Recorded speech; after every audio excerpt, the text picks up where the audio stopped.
What happens when a mental health crisis collides with law enforcement?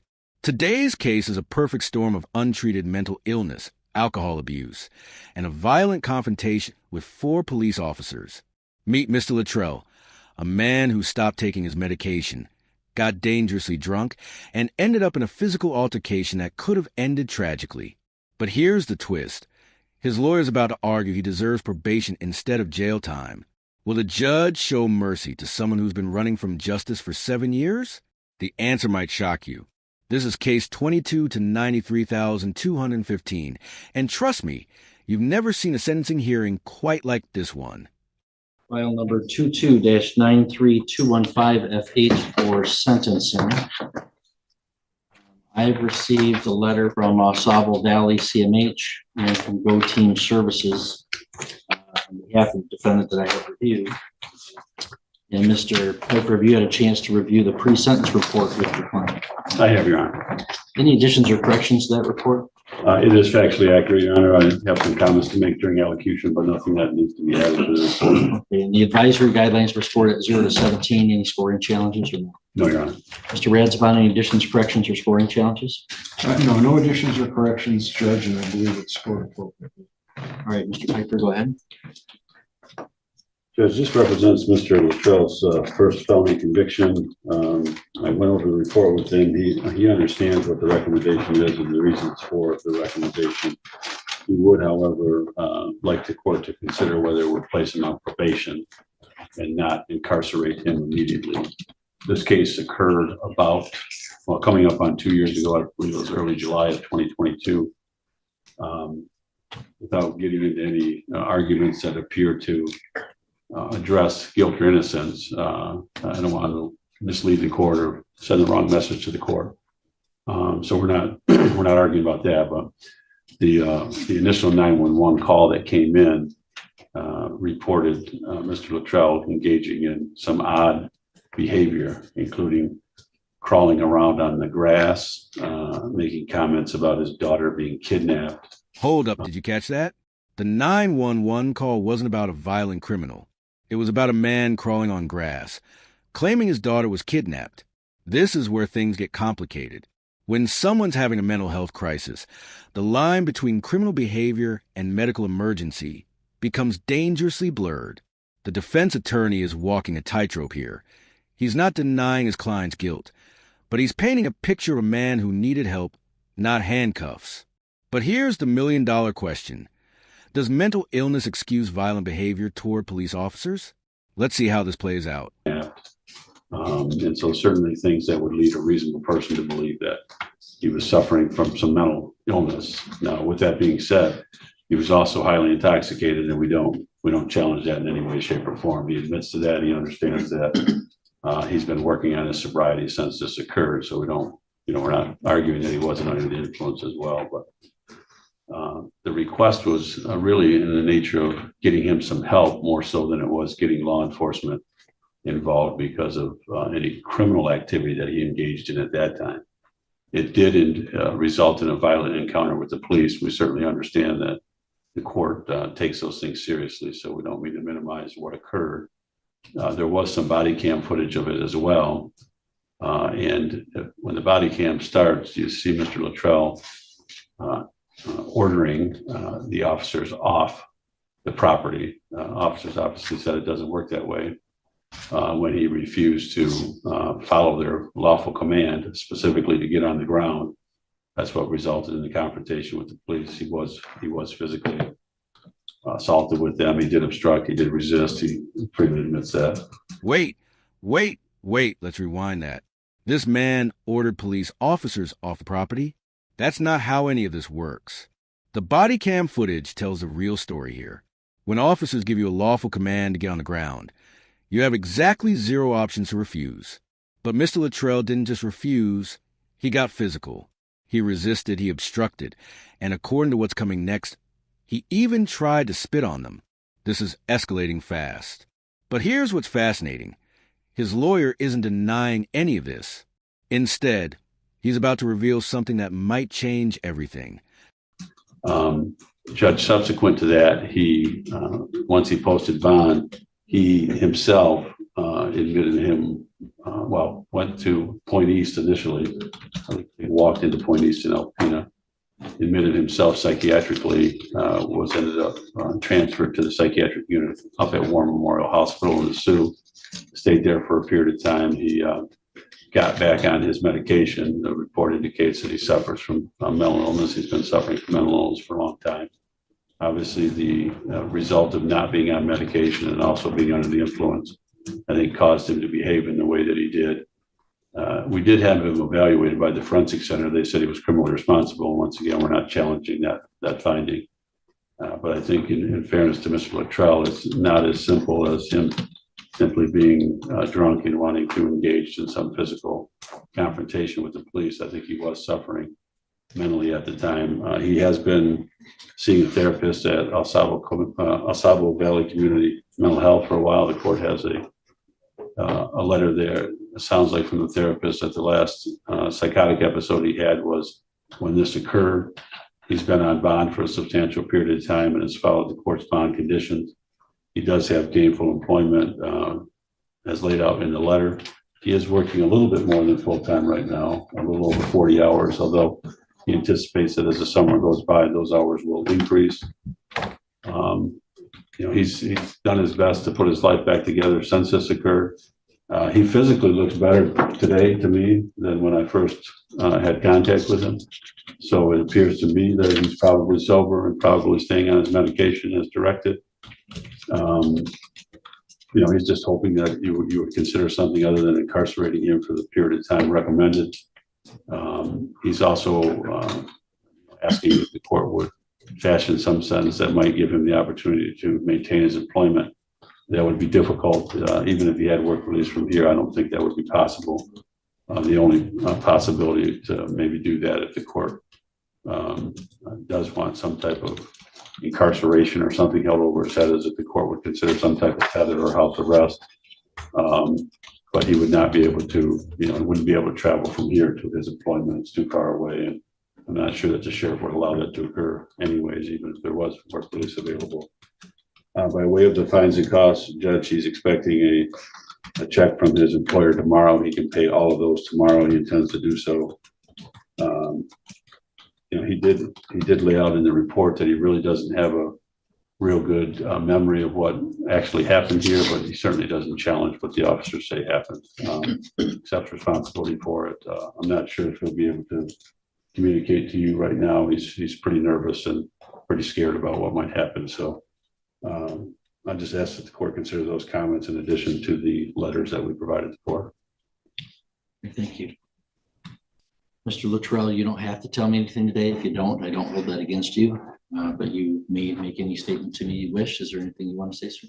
I just appreciate any considerations and thank you for your time. How willing are you to take care of this Indiana outstanding warrant? Boom. There it is. The judge just dropped a nuclear bomb on this case. An outstanding warrant from Indiana? This changes everything. We've been listening to this heartfelt defense about mental health recovery, steady employment, and taking responsibility. But there's been a massive skeleton hiding in the closet this whole time. The judge's tone just shifted completely. You can feel the tension in that courtroom skyrocket. How long has Mr. Luttrell been running from this warrant? The answer is about to blow your mind. I could take care of it as soon as I have this taken care of. Well, I mean, you've been able to take care of that since 2017. Yeah, You failed to appear. I did run from it. I admit to that. But If I even consider putting you on probation conditions, you got to travel to Indiana and physically own up to that warrant. If they put you in jail, they put you in jail. okay, You're willing to do that. I would be willing to do that. Mr. Radsbot, any recommendations from people? Judge, first of all, we agree with the recommendations of the department. And I think even with the recommendation for jail, some period of probation, I think is important to follow up and make sure he is continuing with his mental health treatment and his medication, and B, remaining sober.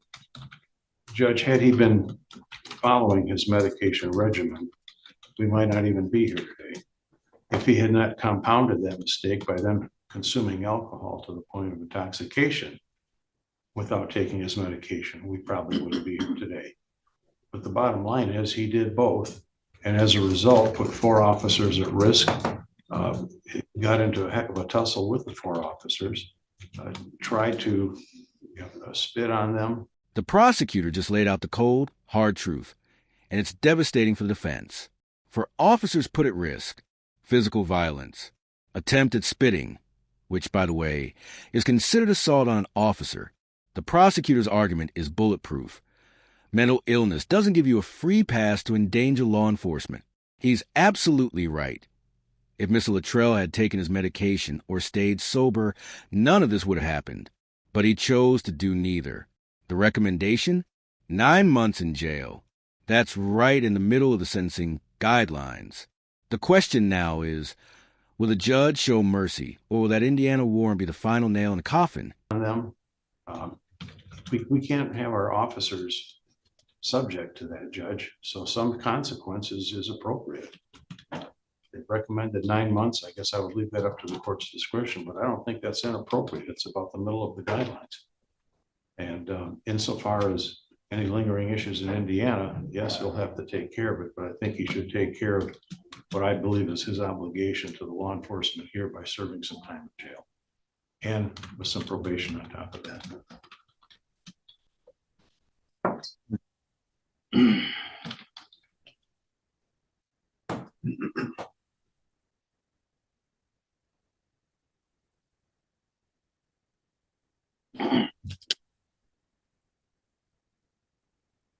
Well, Mr. Luttrell, this is, not a complicated charge. Resisting obstructing police is a fairly complicated charge. It's a 2-year felony. The guidelines are 0 to 17 months. We see these types of cases a lot, and they're on a sliding scale of how, any failure to comply with a lawful command of a police officer is resisting obstructing that officer. Doesn't even require an assault, and here you were physically aggressive with them, threatening with them. So the charge itself is not that complicated. The facts of you are what makes this much more complicated. I mean, the police are called to respond to some behavior that was at least partly driven by mental health concerns. But the prosecutor is exactly right. I mean, if you were following your treatment regimen and were sober and nonetheless had some mental break, I think courts would bend over backwards to try to find a way to work with that and to solve that problem. But the prosecutor is absolutely right. You decided to stop taking your medicine. You decided to also get drunk. You're responsible for that behavior. This judge is not holding back. Did you hear that? He just said courts would bend over backwards to help someone having a genuine mental health crisis, but only if they were taking their medication and staying sober. Mr. Luttrell did neither. The judge is drawing a crystal clear line here. Mental illness is not a get-out-of-jail-free card when you actively choose to stop treatment and get drunk. This is accountability at its finest. But wait, the judge isn't done. He's about to reveal even more about Mr. Luttrell's criminal history that's going to make your jaw drop. You've got a prior R&O on your record. You've been on probation in the past, and you haven't done well with that. You have a charge for drunk driving in the state of Indiana that you fled from 7 years ago, and they have a statewide pickup outstanding warrant. And for 7 years, you've just been thumbing your nose at the court in Indiana. So you're aggressive and threatening to the police. You don't do well on probation in the past. You're thumbing your nose at a court system as we stand here today. And then you come here and you want us to help you. 7 years. This man has been running from a DUI charge for 7 years. The judge just exposed the ultimate hypocrisy. Mr. Luttrell wants mercy from this court while simultaneously giving the middle finger to the Indiana court system. Failed probation in the past, aggressive behavior with police, and now he's asking for another chance? The judge's frustration is palpable, and honestly, who can blame him? This is what we call selective accountability, taking responsibility only when you're caught. The judge is torn between showing compassion for his mental health recovery and holding him accountable for a pattern of avoiding justice. What would you do in this situation? But what makes it tough is it's very tempting to do so. I mean, I've got some good letters from your employer. This was a couple of years ago. You've gotten back on your treatment, and you're engaged, you're working. I'm hesitant to kind of upset the apple cart with those things. I really am. But man, it's just really, really tough to go out of my way here for somebody who's going out of his way to avoid justice. You've been going out of your way for 7 years to avoid justice for a serious charge, driving under the influence with a high BAC. The people of Indiana have the right to have justice on that charge. I don't know if you're guilty of it or not, but they've got the right to have that charge go forward. And you're an absconder from justice on that charge. So I don't know. I don't think putting you on probation is a great idea. So there's fines and costs of $130, crime victims assessment $68, state costs $350, and court costs, and I'm going to order you serve 6 months incarceration in the Presque County Jail with credit for 4 days previously served. It is a sentence within the advisory guidelines. It's not an intermediate sanction. I'm giving incarceration because of the prior poor supervision on the outstanding warrant and the prior RNO. Mr. Luttrell, that's the sentence of the court. Will be served forthwith. If you wanted to appeal, you have to file an application with the Court of Appeals. If you want a lawyer, you have to ask me for one within 42 days. We're going to ask you to initial one copy so that we have a record we gave it to you, and the other one is for you to fill out if you wish to take an appeal. Good luck to you, Mr. Luttrell. And there it is, 6 months in jail. Not the 9 months the prosecutor wanted, but definitely not the probation the defense was hoping for. Let's break down what just happened. Mr. Luttrell faced up to 17 months for resisting and obstructing 4 police officers during a mental health crisis fueled by alcohol and discontinued medication. The judge showed some mercy by giving less than the recommended sentence, but made it crystal clear you can't run from justice for 7 years and expect leniency. The total financial hit? $548 in fines and costs, plus 6 months behind bars. The lesson here? Mental health struggles are real and deserve compassion, but personal accountability matters. Choosing to stop medication, getting drunk, fighting police, and running from warrants, those are choices with consequences. This case perfectly illustrates the complex intersection of mental health, criminal justice, and personal responsibility in our legal system. If you found this case as shocking as we did, make sure to hit that like button. Share your thoughts in the comment below. Do you think the sentence was fair? And don't forget to subscribe and hit the notification bell for more jaw-dropping courtroom breakdowns. We'll see you in the next one.